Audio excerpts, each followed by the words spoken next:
Okay, तो आज मैं आपको इंट्रोड्यूस करने वाला हूँ नारासुपारा विरार वसई के fabulous and hard working dancing couple से Mr Victor Chaudhary and Mrs Bhagyashree Chaudhary से, जो आपको बताने वाला है कि आप एक डांस करियर को बेस्ट तरीके से कैसे सिलेक्ट कर सकते हो, आप अपने डेस्टिनेशन पर कैसे पहुंच सकते हो और के बीच के जर्नी में क्या क्या हर्डल्स आपको फेस करना पड़ेगा। आज इस इंटरव्यू में हम ये पूरी तरह से जानेंगे। ओके, तो मिस्टर विक्टर जी, मैं चाहता हूँ कि आप सबसे पहले हमारे ऑडियंस को आप अपने आप से इंट्रोड्यूस कराएं। ओके, तो मेरा नाम है विप्लव चौधरी और मैं डांसिंग कुछ 10 to 11 ईयर से कर रहा हूँ, मैक्सिमम उससे ज़्यादा ही कर रहा हूँ। बट जब मैंने डांस स्टार्ट किया था तो I was in 9th standard, जहाँ से मैंने रियलाइज़ किया कि मेरे अंदर एक डांस का टैलेंट है। तो मैंने वो टैलेंट को पैशन में कन्वर्ट किया एंड फिर मैंने सोचा कि इसको ही करियर बनाऊंगा। Thank you Victor sir. और अभी मैं चाहूँगा कि मिसेस भाग्यश्री जी, आप अपने आप को थोड़ा इंट्रोड्यूस कराएं हमारे ऑडियंस से। हाय, मेरा नाम भाग्यश्री चौधरी है और मैंने एक्चुअली डांसिंग के लिए कभी आइडिया नहीं था कि मुझे डांसर बनना है या डांसिंग करना है। बट इवेंचुअली स्कूल डेज से ही मुझे बहुत इंटरेस्ट आया है डांसिंग का, जैसे एनुअल्स थे, देन इवन मैंने सर के साथ ही इंटरनेशनल डांस कंपटीशन भी किया था जिसमें स्कूल फ्रेंड्स थे हमारे, and even he was there with us. तो हम लोग ने फर्स्ट टाइम नारासुपारा का कोई स्कूल हम लोग गए थे, जेवीएस में कंपटीशन था, हाई स्कूल म्यूजिकल। तो वहाँ से मुझे क्लिक हुआ कि या dancing is something which I can look forward. तो वहाँ से स्टार्ट हुआ and the journey is over here with the flickering dance factory.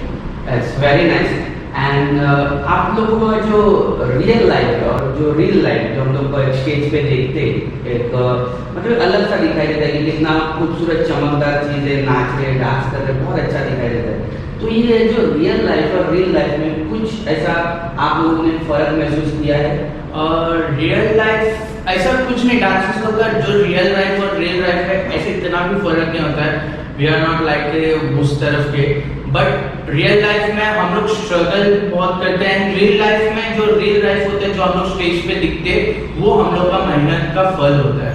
Okay, तो ये हम लोग के डांसेस लोग का लाइफ होता है, स्ट्रगल, मेहनत और उसका फल, बस। सो एक चीज और मैं जानना चाहूँगा कि आप लोगों का जो सेल्फ एक्सपीरियंस है डांस के ऊपर, जब आप डांस स्टार्ट करते हो तो ऐसा लगता है कि हाँ अभी मैंने स्टार्ट किया। अभी कुछ लोग डांस कूल होने के लिए चॉइस करते हैं, कुछ डांस पैशनेट चॉइस करते हैं, कुछ लोग ऐसे डांस चॉइस करते हैं एज इन करियर। ओके, तो इस डिपेंड के आप क्या करना चाहते हो डांस को लेके, क्योंकि डांस इज लाइक के हाँ अगर आप स्टार्ट कर रहे हो, अगर कुछ फॉरवर्ड देख रहे हो लाइफ में डांस को लेके, तो उस टाइम पे जब आपने स्टार्ट किया द फर्स्ट डे, उस टाइम पे ऐसा सोचना है कि भले मैं कितने बार भी गिरूं, जैसा मेरे साथ हुआ था जब मैंने डांस स्टार्ट किया था।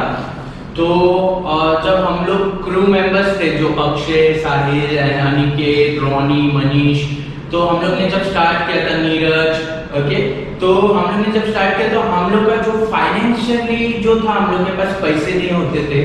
ओके, हम लोग को किधर ट्रैवल करना रहता था या किधर जाना, तो पैसे नहीं होते थे।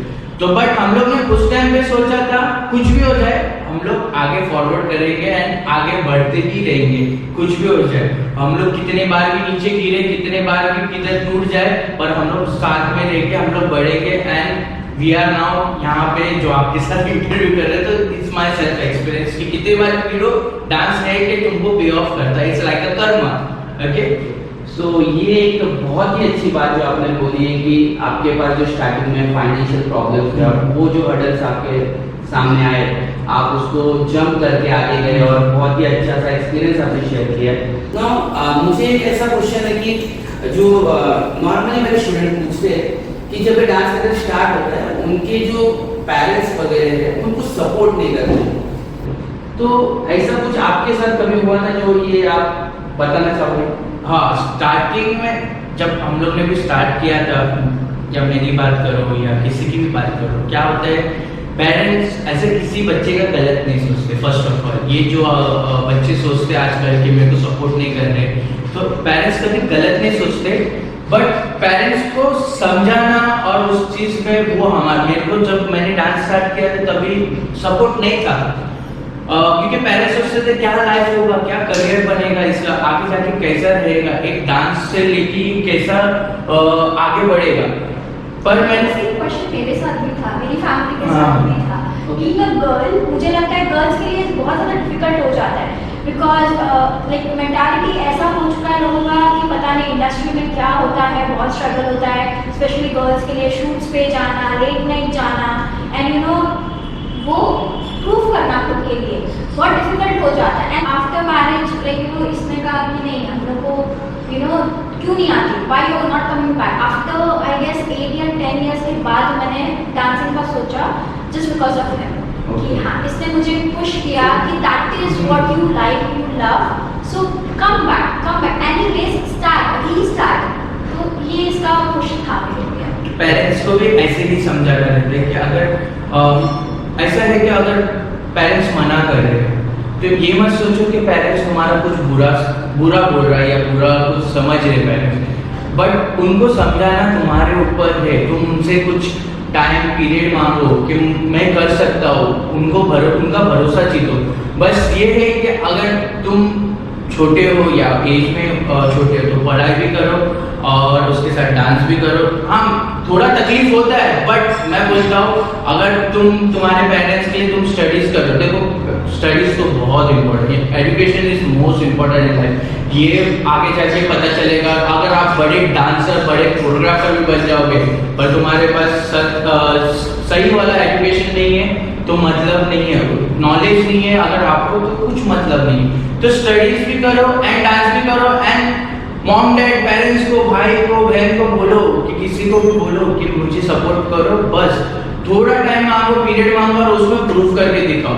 ना यहाँ पे मेरा एक इम्पोर्टेंट क्वेश्चन है, ये समझ लो कि क्वेश्चन स्टूडेंट्स की तरफ से ही आ रहा है, समझो कि अगर मुझे डांस करियर को सिलेक्ट करना है या फिर मैं सिलेक्ट कर चुका हूँ तो क्या मुझे इसमें कुछ डिग्री कोर्स ये सारी चीजें कवर करना है जिससे मैं और आगे जा सकूँ? इट्स नॉट कंपल्सरी, बट आजकल क्या होता है कि सर्टिफिकेट बहुत ज़रूरी होता है कि आपने वो कोर्स कंप्लीट किया है और ये आपका एक जरिया है कि आपने ये कोर्स किया है, आपने ये लेवल्स पार किए। ओके, ज़रूरी नहीं है कि डिप्लोमा होना ज़रूरी है कि ऐसा मतलब मेरे पास डिप्लोमा है तो मैं डांस करूँ।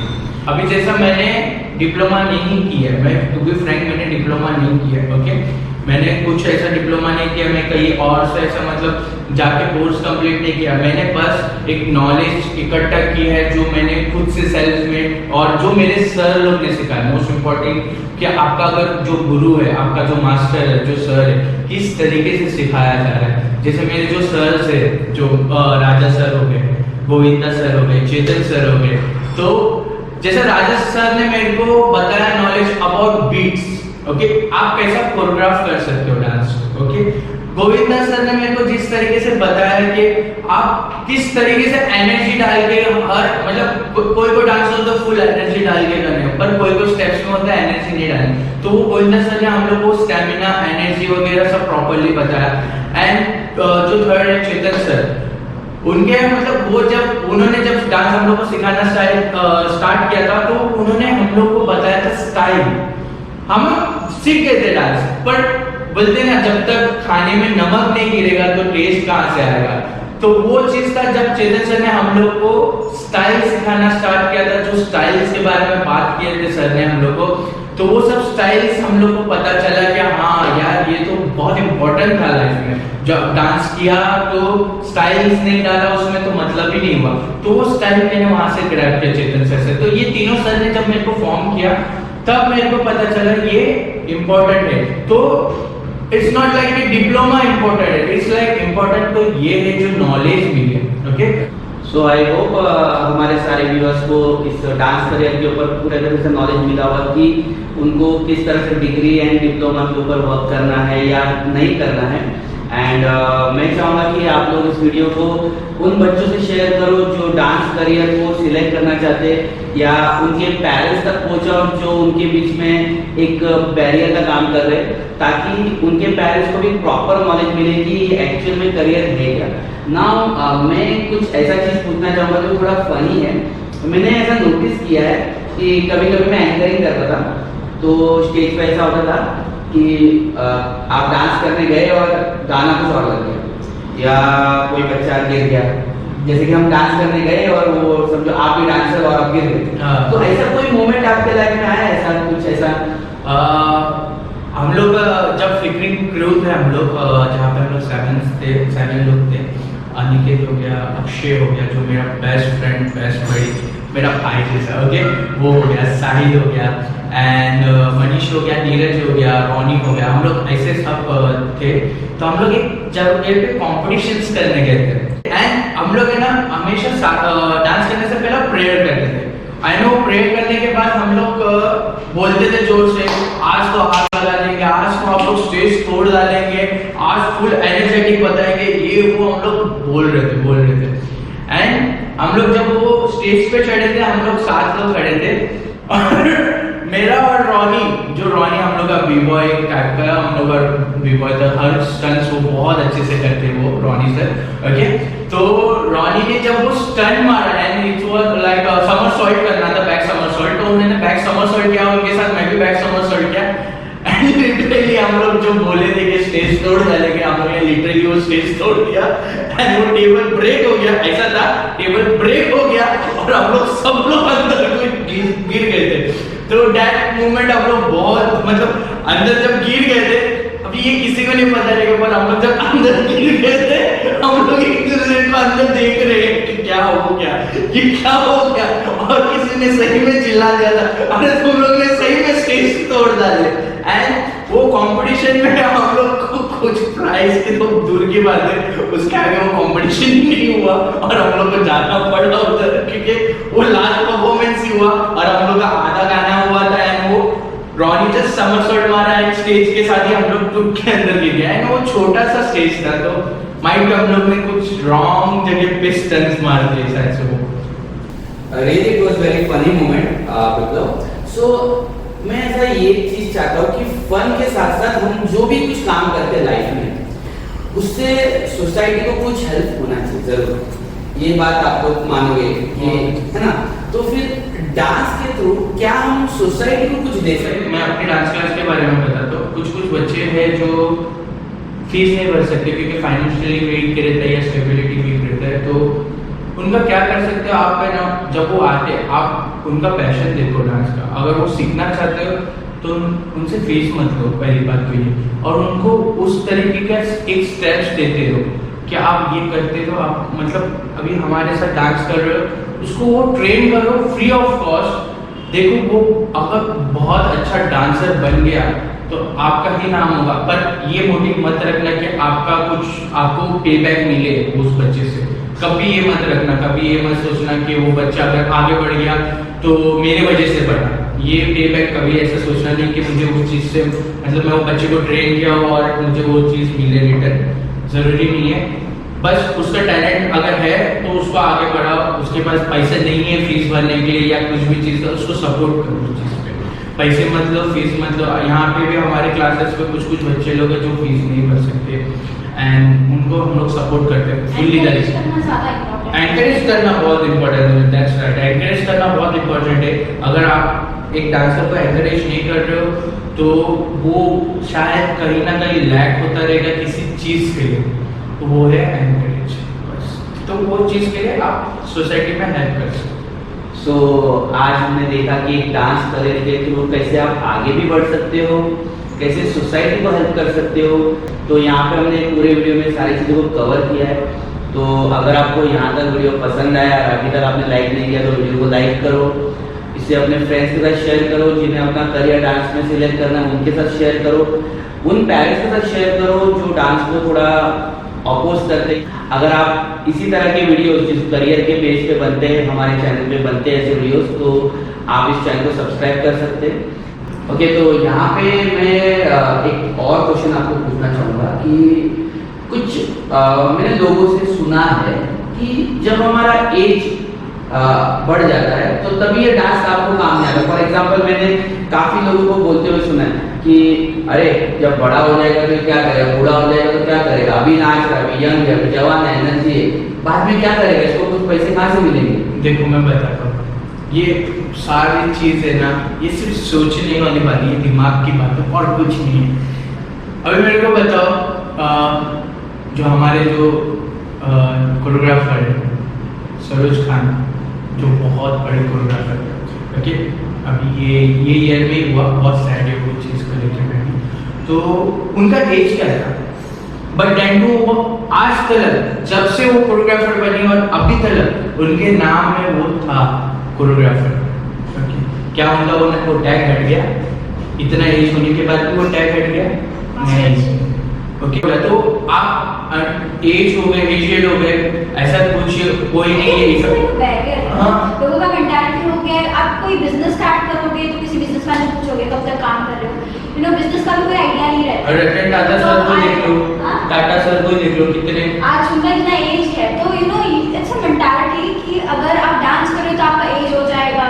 एंड मैंने तो यहाँ तक भी सुना है कि जब कोई डांस करना स्टार्ट करता था उसको नचनिया बोल देते थे पहले लोग, ये पहले का मेंटालिटी था। और आज देखिए फॉर्म है हर लेवल में, कोई बिजनेस स्टार्ट कर रहे हो, कुछ कर रहे हो, जैसे आप एज का बात कर रहे हो, तो आपको नहीं पता कि आप कौन से लेवल तक जाओगे। एक बिजनेसमैन को जैसे नहीं पता होगा कि वो कौन सा स्टार्स अचीव करेगा, वैसे एक डांसर का लाइफ आई गेस रिलेटेड होता है। कोई नया बिजनेस स्टार्ट करता है या 9 to 5 जॉब करने वाले, उनका भी जब प्रमोशंस होता है तो उनको भी आइडिया नहीं होता है कि वो कहाँ तक पहुँचेंगे, you know, they are giving their best, वो काम कर रहे हैं। वैसे ही आई गेस डांसर का लाइफ होता है कि you know they are putting something and उनको वो अचीव होता है, यू नो, और कहीं ना कहीं जाके वो लिमिट या बैरियर्स नहीं देख रहे हैं, you know, it's going to happen. तो आप किसी को जज नहीं कर सकते हो या कुछ बैरियर्स नहीं लगा सकते हो, it's going to happen and वहाँ पर कोई एज बैरियर नहीं है। तो आई फील कि you should keep going. Dance में कोई एज लिमिट नहीं होती, कुछ एज लिमिट नहीं है कि ये एज के बाद बस हो गया डांस, नहीं, डांस लाइफ टाइम रहेगा सर। अभी एक डांस वायरल हुआ था अंकल का, कितना फेमस हुआ था, तो उनका वो एज था क्या नहीं, but he was enjoying it and इतने फेमस हो गए, वायरल हो गया। मेरे ख्याल से उनको शो में बुलाया गया था। हां, see you know fame is dance is like, you know, you can achieve from anywhere. आपको पता नहीं सडनली आप कहां से, कोई गांव से भी आया हुआ लड़का डांस करके बहुत बड़ा नाम कमा सकता है डांस के थ्रू। ओके, तो आप लोगों को जो ये फ्लिकरिंग डांस फैक्ट्री को बनाने में आप लोगों का क्या मोटिव था? मतलब मेरा मोटिव यही था कि डांस को स्प्रेड करो, किसी भी तरीके से स्प्रेड करो, बस स्प्रेड करो। और जब हम फ्लिकरिंग डांस फैक्ट्री बहुत साल जो हमारे सर लोग ने स्टार्ट किया, तो ये उसके बाद हम लोग को मिला, क्योंकि अभी हमें भी किसी और को देना है ये फ्लिकरिंग डांस फैक्ट्री। जब हमें मिल सकता है तो हमें भी पास ऑन करना पड़ता है। जब हम लोग एक ग्रुप बनाएंगे flickering dance factory flickering crew करके, तो हम लोग फ्लिकरिंग क्रू उनके नाम पे मतलब करके वो चलाएंगे, ओके। ये मैंने नहीं किया है, यहाँ पे बहुत सारा टीम है जिसने ये फ्लिकरिंग डांस फैक्ट्री को पकड़ के रखा है। जैसे हमारा मतलब अक्षय राठौड़ हो गए, अक्षय सर वो हो गए, जो मैं बोलता हूँ ना, हमेशा बात करता हूँ उनके बारे में, वो सर मतलब मेरे बहुत करीबी है, मतलब वो और मैं, हम लोग ने प्लान किया था कि फ्लिकरिंग को कभी भी ऐसा करेंगे नहीं, डुबाएंगे नहीं।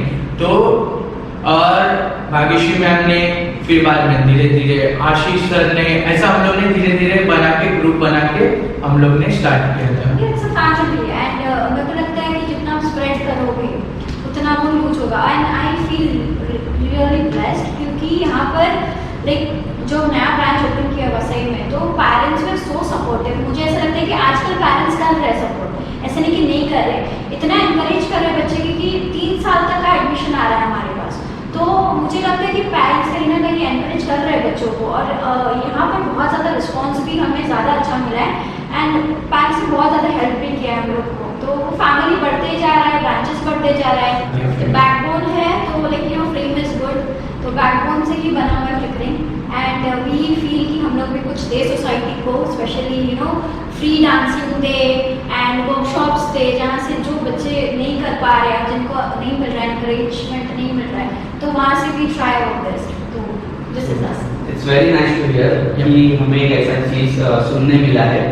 और मैं अपने व्यूअर से रिक्वेस्ट करूँगा कि जो वसई के ब्रांच है, आप यहाँ पे आओ और आप इनसे मिलो। स्पेशली मैं ये नहीं बोलूँगा कि डांस सिर्फ सीखो, आपने पूरे इंटरव्यू में मुझे ऐसा लगा कि डांस सीखने से ज़्यादा इन्होंने डांस के नॉलेज के बारे में बात ज़्यादा किया है, तो फिर आपको ये यहाँ पे आने के बाद एक एक्सपीरियंस मिलेगा, आपको डांस करते करते आपको किस तरह से मोटिवेट करना है या फिर आपको किस तरह आगे बढ़ना है, ये सारी चीज़ें यहाँ पे जानने मिलेगी। तो मैं रिक्वेस्ट करूँगा कि आप एक बार एटलीस्ट यहाँ पे आके इनको मिलो और डांस के बारे में जानो। Thank you so much to give your precious time to this interview and what I can say We should thank you actually क्योंकि thanks for giving us this chance and interviewing us, and I feel it's an opportunity to come with you and talk about dance with you on the Navigators Education channel, and it's really mean us a lot. Thank you so much. तो मैं बोलना चाहता हूँ ये आपको, क्योंकि इस video के थ्रू मेरे को पता नहीं, बहुत ऐसा मेरे को आइडिया भी नहीं है, बट बहुत लोग मेरे को लगता है कि मोटिवेट हो गए डांस को लेके। बहुत सारे पेरेंट्स सपोर्ट करने लग जाएंगे अपने बच्चे लोगों को। प्लीज पेरेंट्स सपोर्ट करना। एंड बहुत सारे इंस्टीट्यूट है जहाँ पे जिसको मतलब जो बच्चे फीस नहीं भर सकते उनको भी सपोर्ट करना स्टार्ट कर देंगे एंड मोटिवेट होना स्टार्ट हो जाएंगे हर चीज। हम लोग हमेशा 100% दिए, आप भी 100% दो। एंड प्लीज लाइक सब्सक्राइब करना और शेयर करना। Okay, the navigator education. Thank you.